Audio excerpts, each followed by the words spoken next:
Bismillah ar-Rahman ar-Rahim.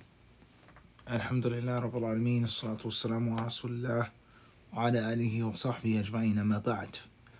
Moving forward, it says Al-Bab al-Sabi' Babu Adabi Qada al-Haja. The 7th chapter from Kitab al-Tahara, the book of purification.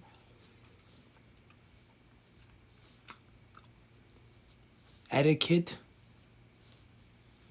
of using the bathroom. The manners of answering the call of nature, responding to the call of nature, relieving oneself, using the bathroom, etc. Literal translation is Qada al-Haja, handling your need. Handling your need. Clear. Person relieving themselves, urination, defecation, etc. Passing your bowels, etc. Okay? A very important chapter that clearly goes along with the other chapters in the book of purification. And as we've said before, and we'll say again, it's a major manifestation of the beauty of Islam and the complete and thorough manner of its legislature. Whereas it touches, it covers, it checks each and every single aspect of the human being's existence. There's no doubt about that. Khairan insha'Allah ta'ala. Using the bathroom, quote unquote, the correct way, the proper way, leads to many other benefits in one's life. When a person doesn't use the bathroom correctly, it leads him or her to being grumpy and irritable. It leads a person to different physical sicknesses and illnesses, mental illnesses as well.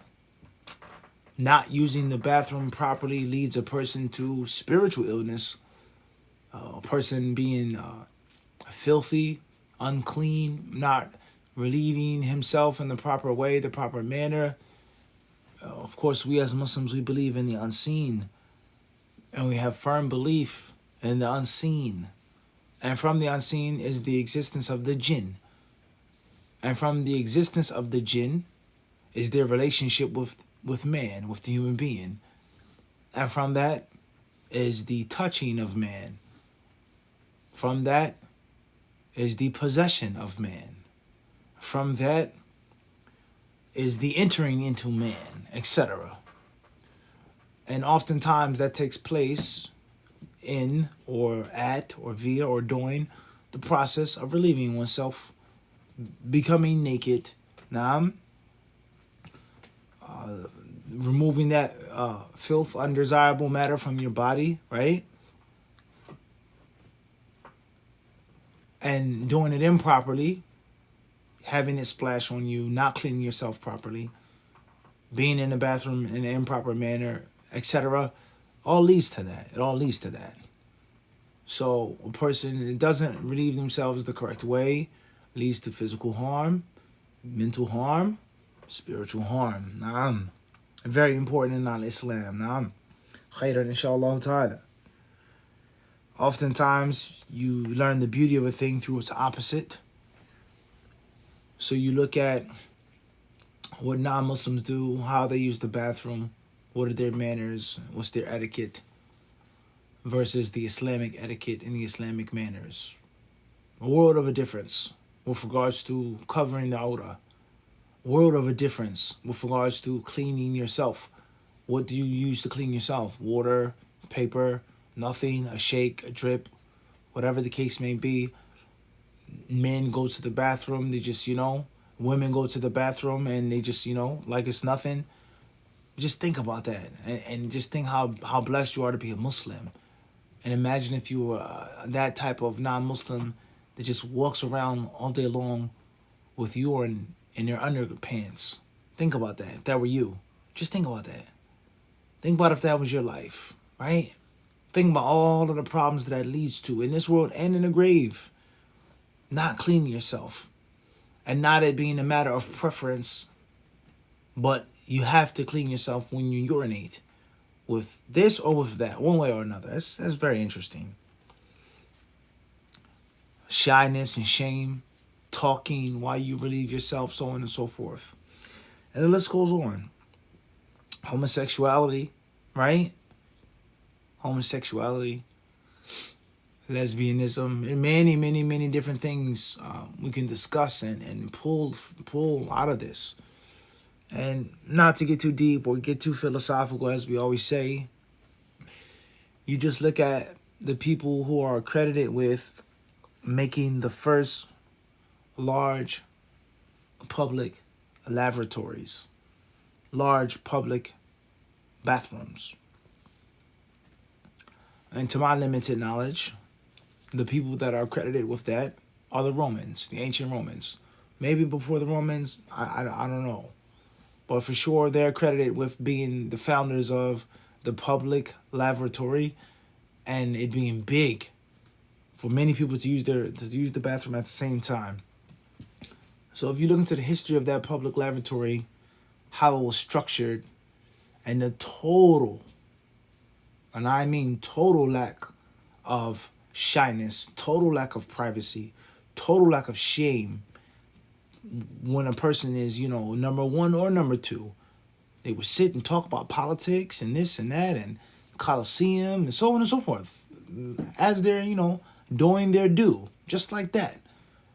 Let alone the horrible ways of which they used or to clean themselves and the different illnesses and infections that led to, and things even worse with regards to the prototype of modern plumbing. We can't go that far. What's important is the modern public restroom and how it's made for people not to really cover their odor, and they just, do whatever in front of anybody else, talk, splash, blah, blah, blah.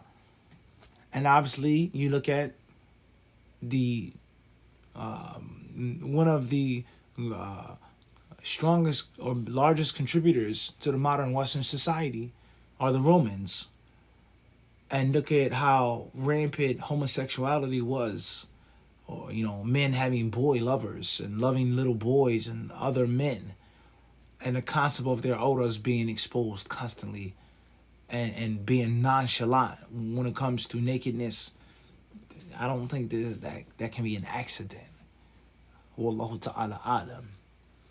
So the first hadith of the chapter, the author rahimahullah ta'ala, he says, عن أنس بن مالك رضي الله عنه قال كان رسول الله صلى الله عليه وسلم إذا دخل الخلاء وضع خاتمه أخرجه الأربعة وهو معلول. First hadith is reported by Anas radiallahu anhu. He says that whenever the Messenger of Allah sallallahu alaihi wasallam entered the outhouse, the khala, the place where he would, relieve himself, wada'a khatamahu, he would take off his ring. He would put down his ring. This hadith, Hafiz ibn Hajar rahimahullah ta'ala, he says is collected by the four: Abu Dawud, Tirmidhi, Nasa'i, Ibn Majah. وهو معلول, and he says in the hadith is defective. The hadith isn't sound, rather it is defective. Khair inshaAllah ta'ala. So before we get into any type of commentary, simplification of the hadith, of the text, first and foremost, Anas tells us is that it wasn't, in most cases 1 or 2 times, but in most cases, he would habitually do this. Kana, whenever he went to relieve himself, he would take off his ring. Okay. I.e., according to this hadith, even if it isn't sound, but the meaning, we're just explaining the meaning and simplifying it, is that he didn't want to go into this outhouse or this place that was made for relieving oneself with anything that contained the dhikr of Allah subhanahu wa ta'ala. And the Messenger of Allah alayhi salatu wasalam's ring is mentioned in the narrations that it said, Muhammad, the Messenger of Allah, Muhammadun Rasulullah, i.e., the Messenger of Allah sallallahu alaihi wasallam had a ring which was a signet ring. A signet ring. Some narrations say that the Prophet ﷺ would use it for letters, to stamp a letter. Now, obviously speaking on the Messenger of Allah ﷺ's rings, the metal that was used, silver, was it a signet ring like we just said, used for ink or wax? Was the face of the ring on the underside, the white side of his palm, or up top? And did his ring or rings have stones in them? Was it a gemstone, agate? Was it black? Was it red, dark maroon, burgundy, etc.? That's a very long discussion. And of course, what hand did the Messenger of Allah ﷺ wear his ring? And on what finger?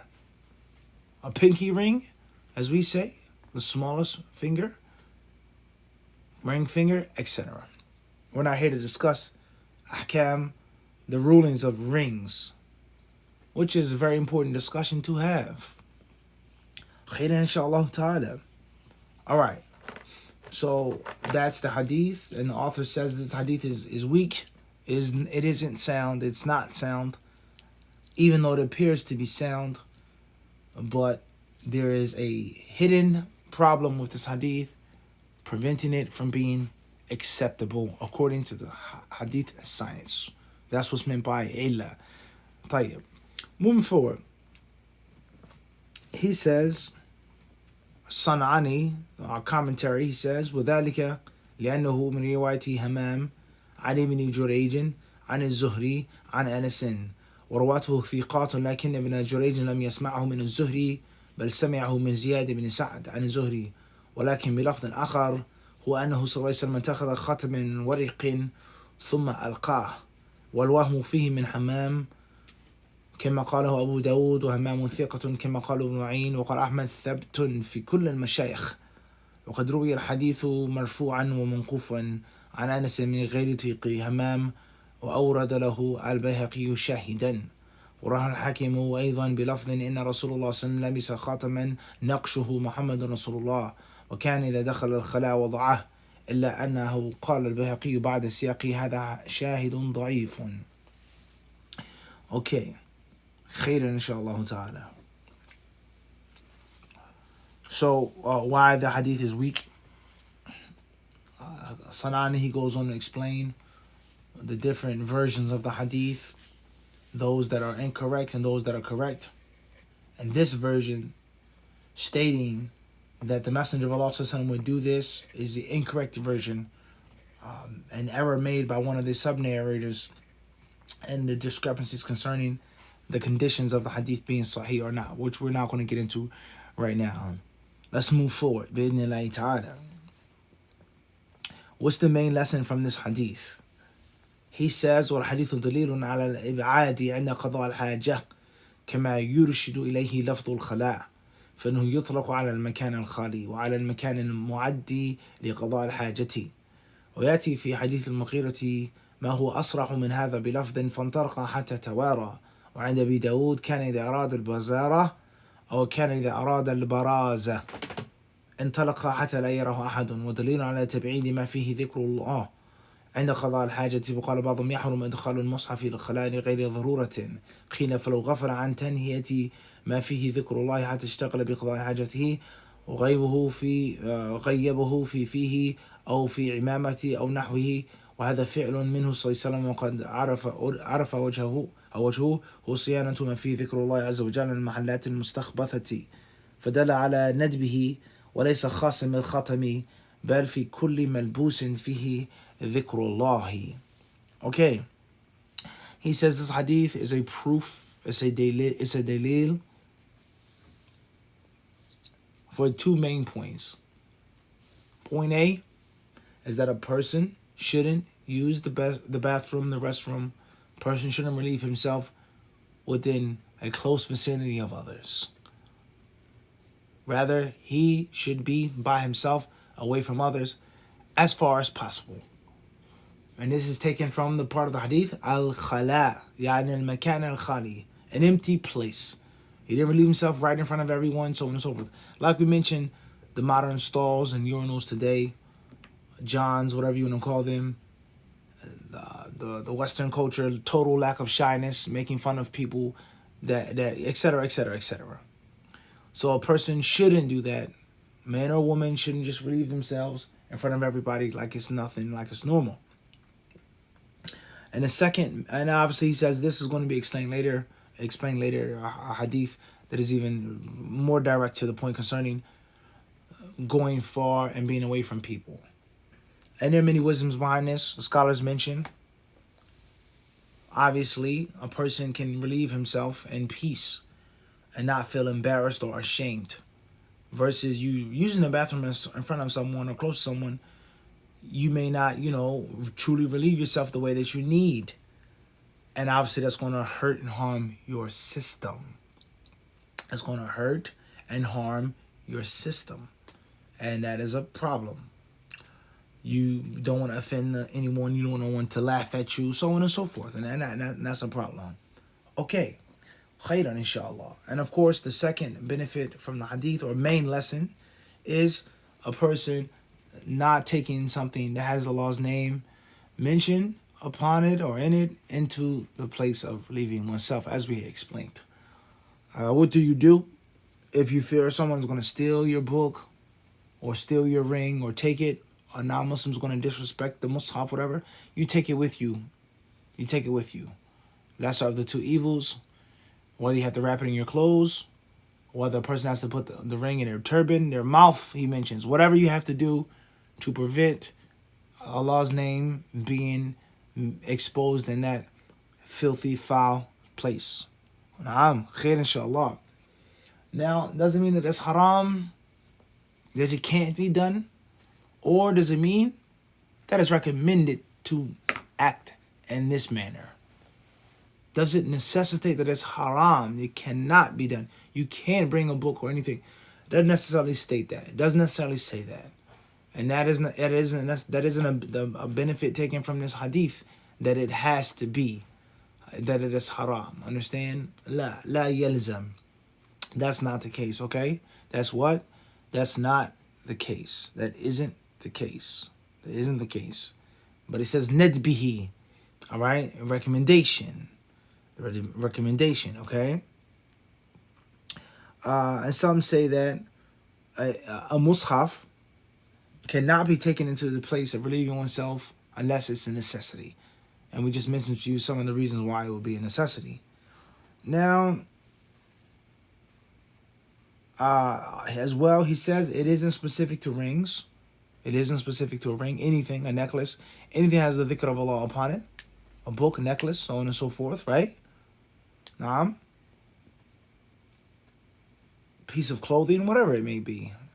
One may have a name tag. Abdul Aziz, Abdul Rahman, right? You should tuck that in your shirt or whatever you have to do. Now, and obviously, there's a long discussion concerning what many Muslims think and feel about this issue. Can you give salams in the bathroom? Can you say Bismillah before you make wudu in the bathroom? Naam. So on and so forth. That's a further discussion to be had. And how should the bathroom be made and set up? Should bathrooms in a Muslim home or a Muslim establishment be made in such a manner in which you're making wudu in the same location in which you're relieving yourself? And if that is the case, the recommendation of making wudu outside of the bathroom, one may say, in which you can clearly say Bismillah with no issue, and it's just a cleaner place. Naam. Okay. Khairan, inshallah ta'ala. Let's move forward to the next hadith. The author says, وعنه رضي الله عنه قال كان النبي صلى الله عليه وسلم إذا دخل الخلاء قال اللهم إني أعوذ بك من الخبث والخبائث أخرجه السبعة. Anas radiallahu anhu also narrates, and this is hadith number 78 in our Arabic version, also narrated by Anas radiallahu anhu, whenever the Messenger of Allah sallallahu alaihi wasallam would enter the khala, the bathroom, the restroom, the outhouse, he would say, Allahumma, O Allah, inni a'udhu bika, I seek your refuge, min al-khubthi wal-khaba'ithi, from filth and filthy things, filthy people, filthy entities, filthy beings. And this hadith is collected by the seven. And what's meant by the seven? Ashab al-Kutub al-Sitta, Bukhari, Muslim, Abu Dawud, Tirmidhi, Ibn Majah, Nasa'i, and Imam Ahmad. Alright, tayyib. So, inshallah ta'ala, this is a sound hadith, totally sound hadith. And what's meant by this hadith is that whenever the Messenger of Allah sallallahu went to the bathroom, meaning whenever he wanted to go into the bathroom, whenever he intended to go into the bathroom, and not when he was in the bathroom, but when he wanted to go into the bathroom. And inshallah ta'ala, perhaps we'll explain why we give that spin or interpretation, which is factual, but maybe we'll explain why. All right, tayyib. So the Prophet ﷺ will make this supplication to seek Allah's protection, to seek Allah's refuge, to seek Allah's forgiveness from these nefarious, malevolent, evil things. Physical filth, being on my clothes, being on my skin, fumes, the smell, the gases, and what they do to your mind, your head, etc. And the demons and the devils, khabitha, a foul, wicked shaitana or shaitan, and the shayateen, these evil beings liking physical filth and dirt. And that is why, if you, subhanAllah, if you just sit down and look throughout the different cultures, wherever the culture is or goes, or the shaman or the medicine man, whatever the case may be, in movies, cartoons, whatever the case may be, if you ever experience them in real life, or if you come from a culture like that, you always see that the medicine man or the shaman, whatever person is, Hindu or voodoo or whatever, isn't it strange and odd? Well, isn't it a heck of a coincidence? All of these different cultures, black, white, etc., this person is always the filthiest and the dirtiest. Don't you find that a major coincidence? They're always the dirtiest. They're always the nastiest, the most rugged, the one that's furthest from water and soap and smelling good and looking good. And those are the ones that have the connection with the spirits and the spirit world. And they're the seers and the healers, etc., etc. Don't you find that fascinating? So it's proof, it's a proof, no doubt about it, that these evil things, these beings, whether you call them spirits, we call them jinn, whatever, they like filth, they like dirt, they like physical dirt, and they like dirty people, and they like dirty places. And this is very scary with regards to our teenagers today, many of whom don't like to shower, have an aversion to water, have an aversion to soap. You have to force them, literally beat them with a baseball bat to just wash up. And they want to sit around and lounge in their funk and lounge and not wash and be dirty days on end. And you just think about our teenagers, how they're always depressed and down and out and numbing their minds and brains with what they watch and listen to and eat. It's very interesting. And the shaitan loves sadness, loves depression, etc. It's very, very interesting. Very interesting and scary. So a Muslim is supposed to be clean, mentally clean, spiritually clean, physically clean, verbally clean. You're supposed to be clean in all aspects. And the cleaner you are, and the more connected you are to Allah, the further you are from those jinn and those shayateen harming you and affecting you. And obviously that's a long, long discussion to have. All right. So the first word, al-khubthi, you can have a sukoon on the ba.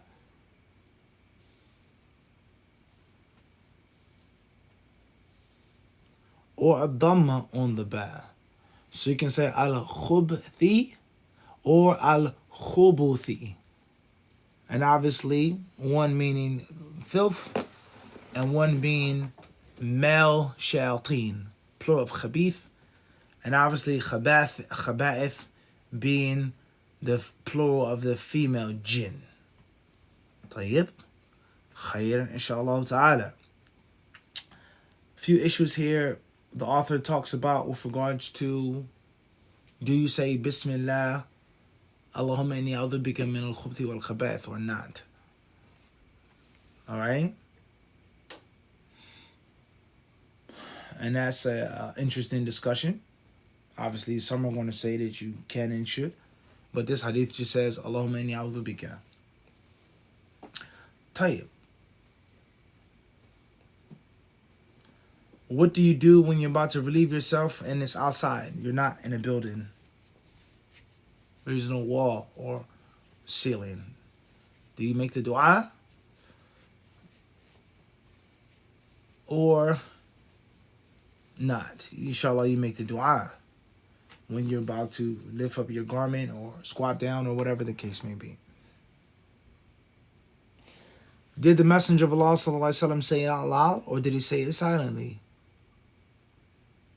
Sanani says, وظاهر حديث أنس أنه صلى الله عليه وسلم كان يجهر بهذا الذكر فيحسن الجهر به. It says that which is apparent from the hadith is that the Messenger of Allah ﷺ made this dhikr out loud. He made it out loud. So a person should say it out loud. That which is dhahir, he says. Wallahu ta'ala a'lam. Okay. Different narrations with regards to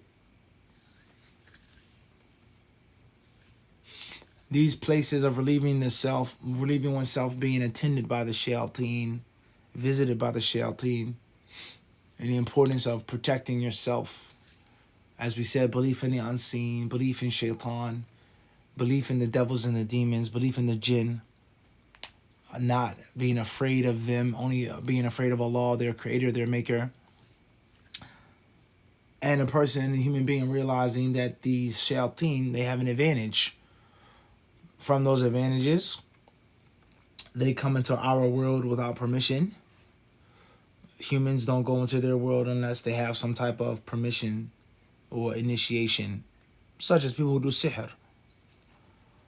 Them seeing us, we don't see them, right? Them having supernatural speed, strength,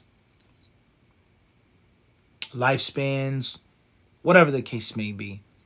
Now, knowing certain things from the unseen, that's unseen to us, the relative unseen, not the absolute unseen, right? So they have many different advantages over us that we don't have. We're at a disadvantage. And this is the wisdom, the scholars of Islam, they tell us the wisdom of Subhanallah, Surah An-Nas. قُلْ أَعُوذُ بِرَبِّ النَّاسِ مَلِكِ النَّاسِ إِلَهِ النَّاسِ. Seeking refuge in Allah Ta'ala, the maker and the creator of the shaitan and the shayateen. And just think about it now. If someone's powerful and big and strong, do you have to fight them and stand up to them every single time, you by yourself? Or you go to the person that they're scared of and afraid of, the one who's bigger and stronger and more powerful than them. Think about that.